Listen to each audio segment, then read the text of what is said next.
dan diperbolehkan pemerintah daerah mendapat dukungan karena sudah ya diangkat kemarin sesuai dengan instruksi Bapak Presiden kepada Pak Mendagri yang namanya Permendagri tahun 2011. Jadi nanti APBD juga boleh masuk, tapi klub amatir. Kalau nanti APBD masuk ke Liga 1, Liga 2 akan tertutup karena ada klub licensing, tidak boleh ada dana ya, dari pemerintah daerah. Tadi disampaikan dalam membangun kepercayaan publik, private sector dan pemerintah, ya tidak mungkin kalau PSSI-nya tidak terus meningkatkan dirinya, introspeksi untuk lebih profesional dan transparan.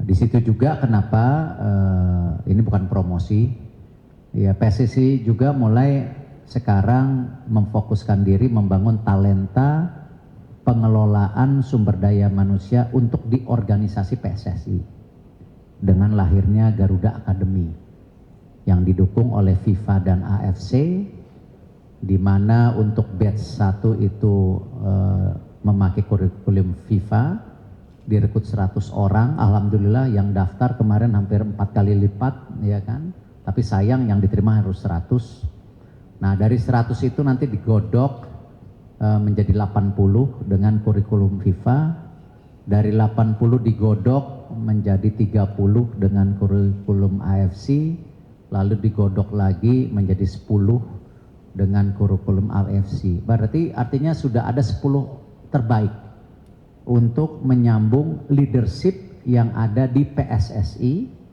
ataupun di organisasi olahraga lain. Karena kita membuka yang mendaftar itu tidak hanya Asprof atau provinsi PSSI atau bekas pemain atau klub atau pelatih yang mau jadi manajemen, tetapi juga kita membuka untuk cabur lain. Nah artinya apa? Tadi yang disampaikan Pak Victor, kalau nanti sistemnya terbangun, leadershipnya terbangun, profesionalismenya terus dibangun sehingga kepercayaan tetap sustain, tetap ada, ya itu yang kita harapkan, yang namanya kerjasama dengan private sector, pemerintah, ataupun berbagai pihak bisa menjadi sebuah program berkelanjutan.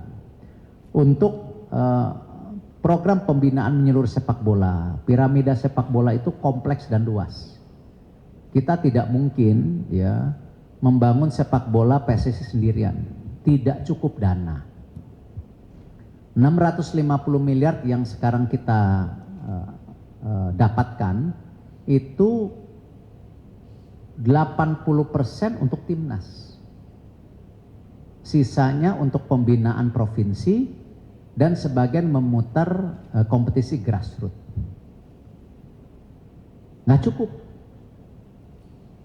Liga sendiri terus kita sehatkan dan dia sudah ada perputaran duit hampir 600-700 miliar. Nah kenapa sekarang klub-klub di liga itu kita wajibkan juga ikut klub licensing? Ya, jadi tidak ada lagi tuh nanti ke depan isu nggak bayar gaji ini, bahkan mereka harus mulai membangun elite pro academy. Nah ini masih 2 wing. Nah kenapa kita kemarin juga mulai mendorong ya membangun sepak bola amatir? Tidak mungkin sepak bola ini dibangun hanya yang Liga 1, Liga 2-nya saja, karena penilaian dari AFC, ini AFC ya, untuk ranking liga itu prestasi klub di pertandingan AFC tanpa melihat apakah liganya sehat, apakah liganya sustain, apakah liganya yang juara gantian gitu. Nah di banyak negara sekarang sudah mulai lahir super club. Super club negara titik-titik, saya nggak mau sebutin mereknya. Super club negara titik-titik di Asia Tenggara nih, Tengah. Nah saya tidak mau mengambil jalan super club. Tadi makanya tetap membangun amatir Liga 3, Liga 4 ya. Di mana nanti Liga 4 akan berputar di perkotaan amatir ya. Selama 4 bulan, Liga 3 akan bermain di Liga ya provinsi nanti, kejuaraan provinsi. Dan ini amatir dan diperbolehkan pemerintah daerah mendapat dukungan karena sudah ya diangkat kemarin sesuai dengan instruksi Bapak Presiden kepada Pak Mendagri yang namanya Permendagri tahun 2011. Jadi nanti APBD juga boleh masuk, tapi klub amatir. Kalau nanti APBD masuk ke Liga 1, Liga 2 akan tertutup karena ada klub licensing, tidak boleh ada dana dari pemerintah daerah. Artinya membangun sepak bola itu memerlukan pendanaan yang sangat besar. Artinya tidak cukup dari private sector aja, dari pemerintah pusat, daerah, dan tentu masyarakat. SSB itu yang mengelola masyarakat.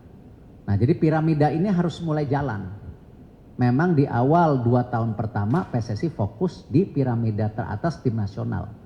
Karena dengan membangun tim nasional yang punya mimpi dan harapan, kita menyatukan semua mindset, pikiran, dan hati kita untuk membangun sepak bola Indonesia. Baru kita bangun grassroots-nya. Gitu.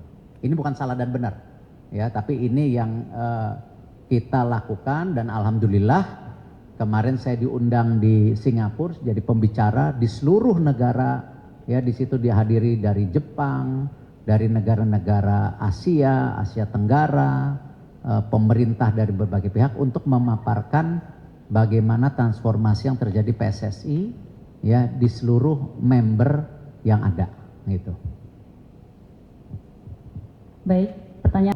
I mentioned at the beginning the programs that the Federation builds is not dividing between women and men football teams, especially for the national teams.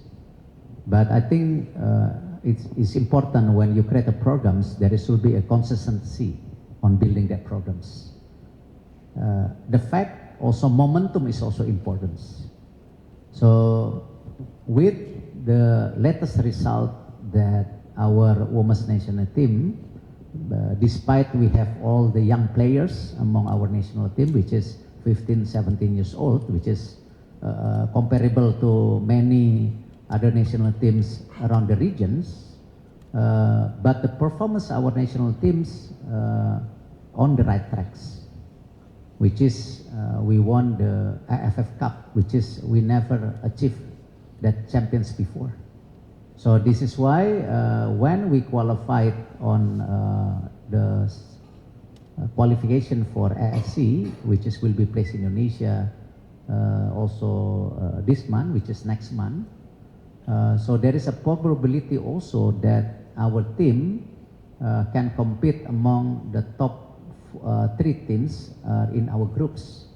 So if we become the number 1 seeded on that group qualifications, that we can qualify for Asia Cup. So actually within in the next couple of months. But to get to World Cup 2027, there's a long discussion we have to make and long programs we have to create it. And in terms of building the grassroots, as we mentioned before, is very important that not only building football to the top levels as a national team or League 1, League 2, but it's important to involve the grassroots level.